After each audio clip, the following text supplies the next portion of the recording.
മാളുവിന്റെ അറിവോട് കൂടിയോ? നോ, അങ്ങനെ ഒരിക്കലും സംഭവിക്കില്ല.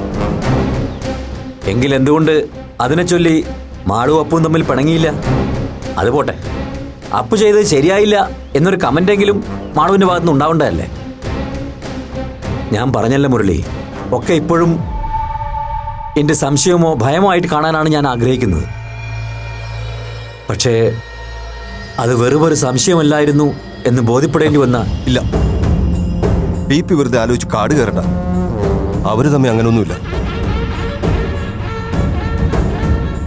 അഥവാ അങ്ങനെ വല്ലതും ഉണ്ടെങ്കിൽ തന്നെ അത് അപ്പുവിന്റെ മനസ്സിലേ ഉണ്ടാവും. എന്റെ മോൾ അത്ര കാര്യമൊന്നുമല്ല.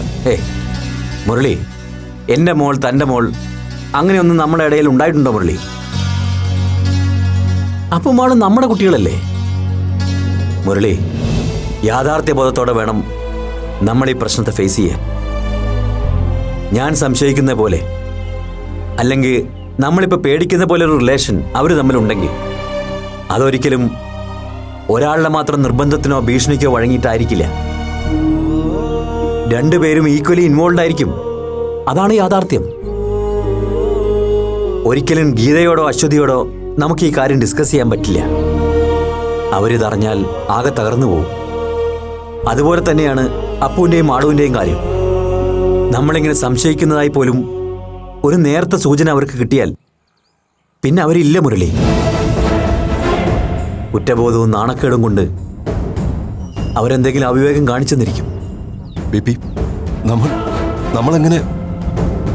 വഴിയുണ്ട്, പക്ഷേ നമ്മൾ ജാഗ്രത പാലിച്ചേ പറ്റൂ. ക്ഷമയാണ് പ്രധാനം. ഒരു നൂൽപ്പാലത്തിലൂടെ സഞ്ചരിക്കുന്നത്ര കരുതലോടെ ക്ഷമയോടെ വേണം നമ്മൾ നമ്മുടെ മക്കളെ വീണ്ടെടുക്കാൻ. നമ്മുടെ നിയന്ത്രണം നഷ്ടപ്പെടുന്ന പലതും ഉണ്ടായെന്ന് വരും. ഒരിക്കലും അവരുടെ മുന്നിൽ നമ്മളത് പ്രകടിപ്പിക്കരുത്. വികാരപരമായിട്ടല്ല, വിവേകത്തോടെ വേണം നമ്മൾ അവരെ ഫേസ് ചെയ്യേണ്ടത്. എങ്കിലേ ഈ പ്രതിസന്ധിയിൽ നിന്ന് നമുക്ക് അവരെയും നമ്മുടെ കുടുംബത്തെയും രക്ഷിക്കാൻ പറ്റൂ.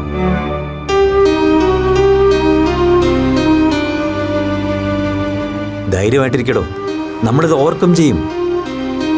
പോട്ടെ, വൈകിട്ട് കാണാം.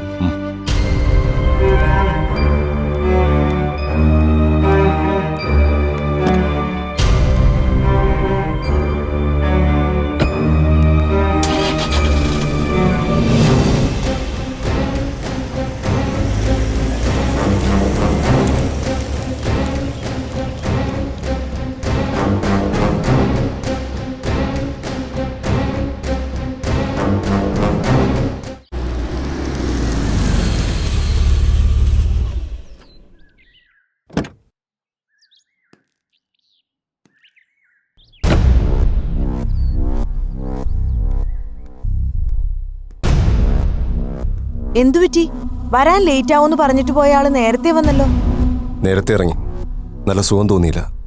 അത് മുഖം കണ്ടാ അറിയാം. എന്താ മുരളിയേട്ടാ, സൈറ്റിൽ എന്തെങ്കിലും ഇഷ്യൂ ഉണ്ടോ? സൈറ്റിൽ പ്രശ്നമൊന്നുമില്ല.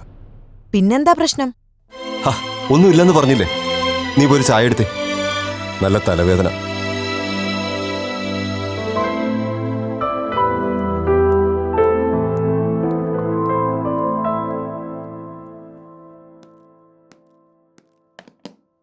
അശ്വതി, മാളു വന്നോ? വന്നു, റൂമിലുണ്ട്. ഇതറിയാനാണോ വിളിച്ചത്? എന്തു പറ്റി മുരളിയേട്ടന്? ഒന്നുമില്ല, എത്ര വട്ടം പറയണം?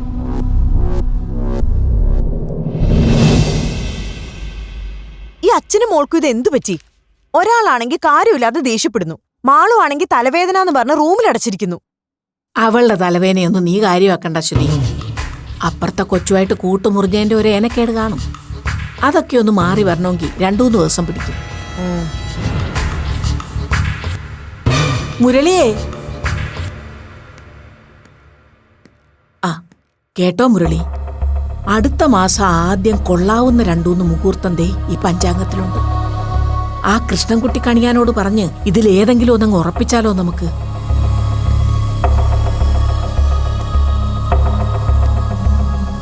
അതാകുമ്പോ വൃശ്ചികത്തിൽ ജാതകം കൈമാറലും നടത്തി പിന്നെ ധനു മകരം കുംഭവും കഴിഞ്ഞ് മീനത്തിൽ കല്യാണവും നടത്താം നമുക്ക്.